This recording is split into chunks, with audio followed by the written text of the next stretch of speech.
सोरडा विधायकଙ୍କ द्वारा विभिन्न प्रकल्पर भित्ति प्रस्तर स्थापन।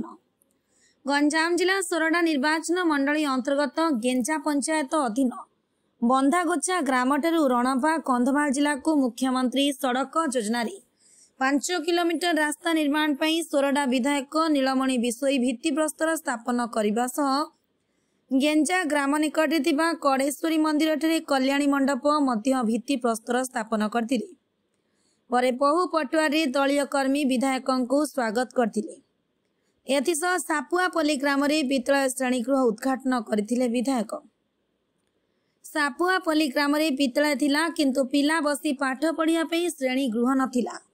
यह विभिन्न गणमाध्यम मध्य आगरू ए खबर प्रसारण होइतिला। तेबे विधायक ए श्रेणीगृह निर्माण भित्ति प्रस्तर स्थापन करिया परे ग्रामवासी खुशीर लहरी खेली जाइछि।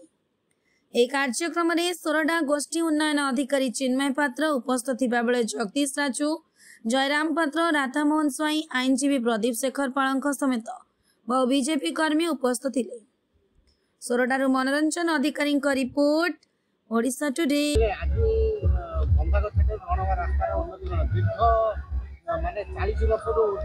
लोक मैंने रास्ता हटहटा होते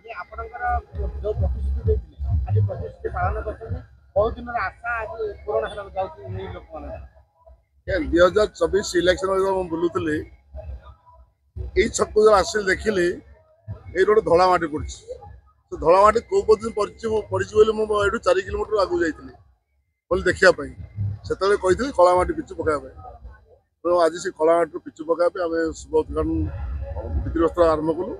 तेणु लोक अनेक दिन स्वप्न था ये रोडटा केमती हम कौन हम तो मो कथा मो कथा को पालन कर आज बदल भित्तिप्रस्तर कलु। अति शीघ्र रोड कम्प्लीट हम ये अंचल दुखद दृश्य धीरे धीरे रास्ता जो डेवलपमेंट हो दुख निश्चित आस्ते आस्ते कम 5 किलोमीटर 3.88 तो मतलब यू बाकी शासन छक पर्यटन जो अच्छी तार भी रिपीट करने कहीचु जेहतु रास्ताटा आम अधा भल थी अधा खंडिया थे लोक जावास प्रोब्लेम हम तेणु कम्प्लीट कराया पुणी चिठी कर रास्ता टोटाल कम्प्लीट करेंगे लोक जमी यही रास्ते फुलवाणी जापर आशा कर जहाँ भी असुविधा अच्छी धीरे धीरे दूर करेंगे गोटे दिन तो ये सब हुए समय लगे। तो मुझे देखुची उपांत अंचल जो दुर्दिन अच्छा लोक मैंने से रास्ता से गाँ से माटी खोजुची मुझे गुंजली मुझे पाजरीमा ये रास्ता प्रथम देखी जो रास्ता 40 वर्ष लोक दुर्दशा भितर गति कर जो रास्ता से रास्ता जो गाँव में चेन दी करेन्ट जाइनि 2-4 गाँव को चेन करेन्ट चिंता कर चिंता कर कम्युनिकेशन फास्ट कम्युनिकेशन है कि डेवलप हो पार कम्युनिकेशन एजुकेशन जल करेन्ट ये 4-5टा प्रायोरिटी दूसरी स्वास्थ्य भी अच्छी कि स्वास्थ्य समस्या को बहुत लेट हम कहीपर आज करूँ बोले 24 वर्ष जो शगड़ को भांगी दि जाए जोड़िया बहुत कष्ट हम निहत मेडिकल सिस्टम लेट हो सिस्टम धीरे धीरे